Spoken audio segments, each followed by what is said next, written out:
Good evening students. मैं एक बार फिर आप सभी का चंदन कॉम्पिटिटिव मैथ के यूट्यूब चैनल पर स्वागत करता हूं। मैं आप सभी के लिए कुछ नए सवालों की एक और श्रृंखला में हाजिर हूं। फ्रेंड्स, मैंने आपके दो क्वेरीज पर विचार किया है। आपका कहना है कि सर सॉल्यूशन बहुत शॉर्ट कर लेते हैं, तो मैं शॉर्ट इसलिए करता हूं ताकि आप शॉर्ट तरीके सीख सकें, लेकिन फिर भी मैं उनका डिटेल तरीका देने का प्रयास करूंगा। दूसरा कि जब मैं कोई क्वेश्चन लिखता हूं तो आप वहां पे वीडियो पॉज करके पहले खुद से भी बनाने का प्रयास कर सकते हैं। तो आज का पहला सवाल 300 से 650 तक ऐसी कितनी संख्याएं हैं जो 5 तथा 7 दोनों से विभाजित है। इस प्रकार के दो सवाल होते हैं, एक 5 तथा 7 5 and 7 और दूसरा होता है 5 या 7 यानी 5 और 7। तो इन दोनों में स्लाइट डिफरेंस है। यहां जब 5 तथा 7 कहा जा रहा है तो हम दोनों का एलसीएम लेंगे। तो 5 और 7 अगर हम इनका एलसीएम ले लें तो एलसीएम 35 होगा। अब हम इस सवाल को बेसिक से बना सकते हैं अथवा अरिथमेटिक प्रोग्रेशन से भी बना सकते हैं, लेकिन हम बेसिक से ही बना रहे हैं। 300 से 650 तक, तो हम यहां भी डिवाइड कर दें 35 से और यहां भी डिवाइड कर दें 35 से और सिर्फ भागफल को लिखेंगे। 35 8 280 और इधर होगा 35 एकम 35 300 35 8 280। अब अगर मैं इसे घटा लूं तो 18 माइनस 8 अर्थात 10 ऐसी संख्याएं मिलेंगी जो 300 से 650 के बीच होगा और 5 तथा 7 दोनों से विभाजित होगा। तो अगला सवाल है 20% और 35% के दो क्रमिक छूट सक्सेसिव डिस्काउंट के बाद एक वस्तु को 50,700 रुपया में बेचा जाता है। तो बताइए उस वस्तु का अंकित मूल्य क्या है। हम बहुत ही आसान तरीके से, मैं सबसे बेसिक तरीका बता रहा हूं।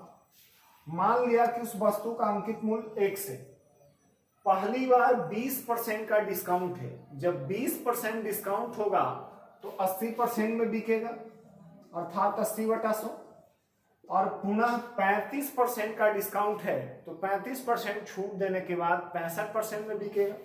तो ये 65/100 बराबर 50,700। अब हम इसे सॉल्व करने का प्रयास करेंगे। 20 चौके 80, 20 500, 20 500 एक मिनट 5 से अगर हम इसे सॉल्व करें तो 20 बार में और 5 से 13 बार में 4 5 20। अब यहाँ काटिए 13 3 39 13 17। अब इसलिए गुणा करेंगे x अर्थात अंकित मूल्य। ये 5 गुणा 5 25 गुणा 3900। 25 नंबर 2 25 25 3 75 और 22 97 अर्थात 97,500 रुपया इसका अंकित मूल्य होना चाहिए। तो अगला सवाल लाभ हानि से है और सेठ का बहुत ही फेवरेट सवाल है। यदि कलम की कीमत में 20% की कमी होती है तो एक व्यक्ति 10 रुपया में 10 कलम अधिक खरीद सकता है। बताइए प्रत्येक कलम का नया कीमत वर्तमान कीमत क्या है। तो आप देखिए कैसे बनाते हैं। इसे हम बेसिक x मानकर बना सकते हैं अथवा फॉर्मूला के रूप में आप वर्तमान कीमत याद भी रख सकते हैं। वर्तमान कीमत बराबर होता है, ध्यान दीजिएगा, कई छात्रों का कहना था कि ऑप्शंस नहीं होते हैं, तो मैं प्रयास करूंगा कि प्रत्येक सवाल का ऑप्शन भी लिखूं। इस बार हमने लिखा है वर्तमान कीमत बराबर रकम गुणा कमी वृद्धि बटा मात्रा गुणा 100। तो हमारा दिया हुआ है 10 रुपया, कमी या वृद्धि ये परसेंट में होगा, तो 20% है, मात्रा 10 कलम और गुणा 100, तो 10 से 10 कट जाएगा, 20 से कम 20, 500, ये आ गया 1/5। लाभ हानि के सवालों में जो फ्रैक्शन लिखने का तरीका होता है वो होता है रकम बटा मात्रा। 1/5 का मतलब 1 रुपया में 5 वस्तु, तो आंसर हो जाएगा प्रत्येक कलम की नई कीमत क्या है। तो आप सोचिए, कहा जा रहा था कि कलम की कीमत में 20% की कमी होती है, तो एक व्यक्ति जो है वो 10, माफ कीजिएगा, ये 10 जो लिखा हुआ है वो 100 होगा, तो 100 रुपया में, तो यहां 100 लिखना होगा, तो 10 से 10 बार में 5 दूना 10, अर्थात 2 रुपया। तो प्रत्येक कलम का जो नया कीमत होगा वो 2 रुपया होगा। यहां सवाल में जो है 10 लिखा गया था, वो 100 लिखा होना चाहिए। Next question is from mensuration. एक समलंब है, in English we call it trapezium. तो एक समलंब की 2 समांतर भुजाएं जो पैरेलल साइड्स हैं, उनकी लंबाई 18 और 24 है और ऊंचाई दिया हुआ है। क्षेत्रफल क्या होगा? देखिए आसान सवाल है। You have to just know the formula for area of trapezium. यहां फॉर्मूला होता क्या है? समलंब का क्षेत्रफल बराबर होता है 1/2 सम ऑफ पैरेलल साइड, समांतर भुजा का योग, गुणा ऊंचाई।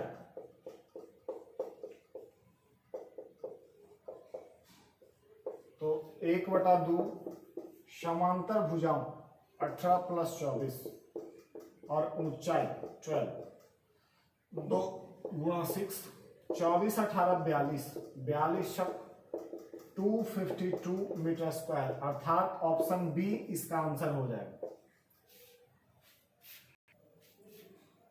अगला सवाल है 3 समान क्षमता 3 इक्वल कैपेसिटी वाली बोतलों में दूध और पानी का रेशियो है। आप सोचिए, हम इसको सॉल्व कर रहे हैं। 3 बॉटल्स हैं, फर्स्ट सेकंड, और दूध और पानी का रेशियो है।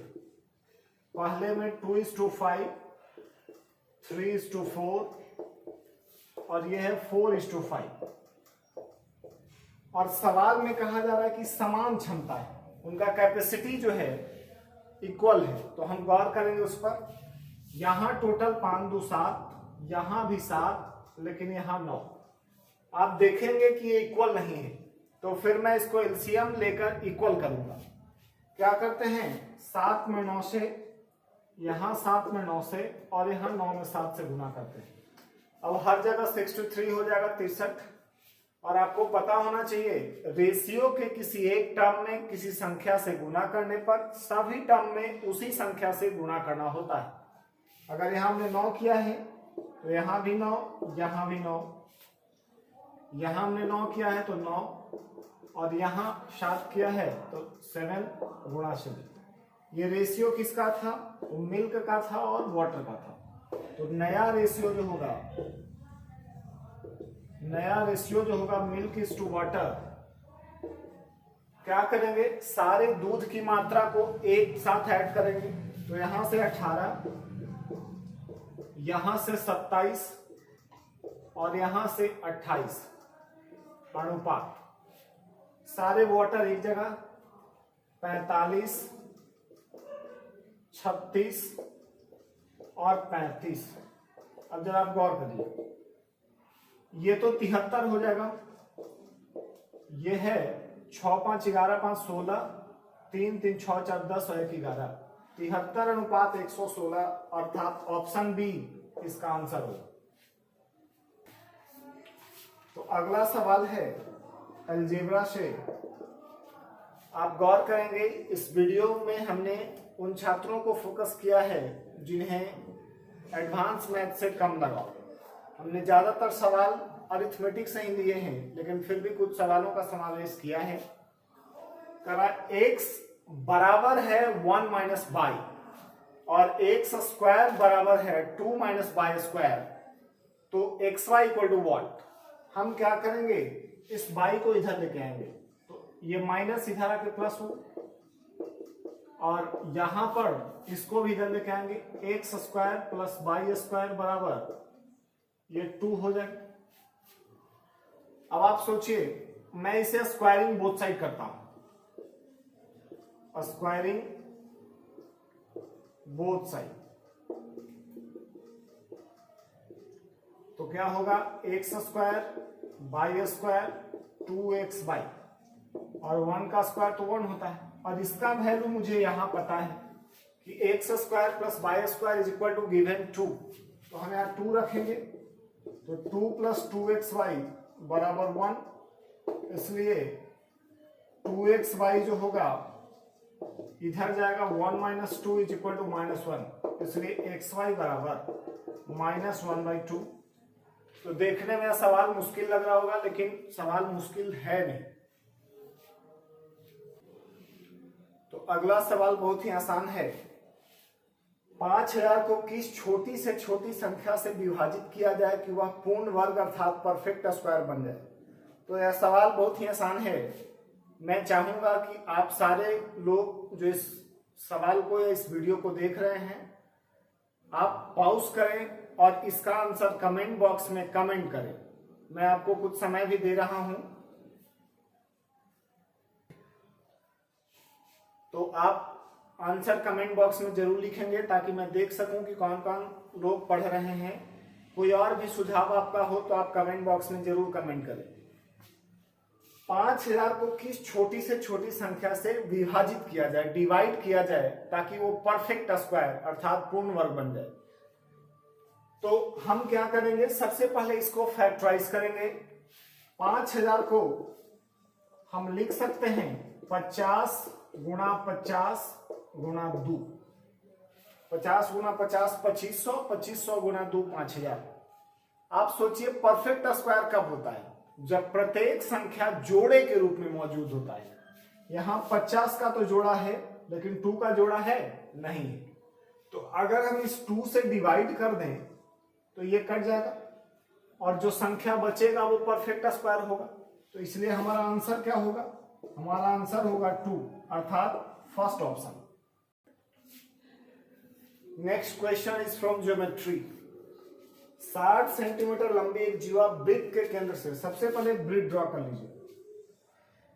इसका केंद्र करा 60 सेंटीमीटर लंबी एक जीवा है जो वृत्त के केंद्र से 16 सेंटीमीटर की दूरी पर है। दूरी मतलब हमेशा परपेंडिकुलर डिस्टेंस होता है। आपको पता होना चाहिए, वृत्त के केंद्र से जीवा पर डाला गया लंब उसे 2 बराबर भागों में विभाजित करता है। यह दिया हुआ है 16 सेंटीमीटर, और ये त्रिज्या है।